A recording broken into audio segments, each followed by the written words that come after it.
My own journey into meditation began maybe 20 or so years ago when I got the courage to walk up the steps of this Buddhist meditation center and to engage in the practices on a long-term basis.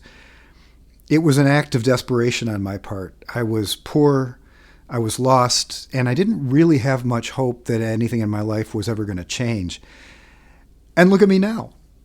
So 20 years later, I've been practicing yoga for 15 years. I've been teaching it for 11 or 12. I'm certified as a yoga therapist, and I've taught hundreds of people how to meditate. And it's my continuing mission to introduce as many people to these practices long enough that they can experience the benefits. And one of my primary messages is that meditation doesn't have to be just one thing. There are all kinds of ways to approach this, and the wisdom of the ancient yogis was that not everybody is going to sit down on a cushion and just immediately start contemplating their navel or whatever.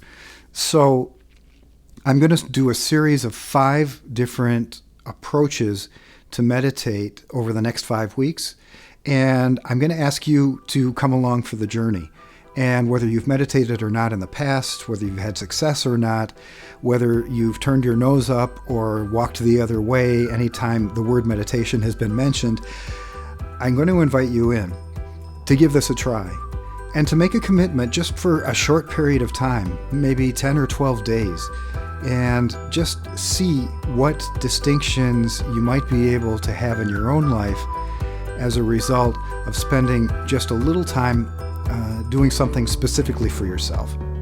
So, come along with me on the journey.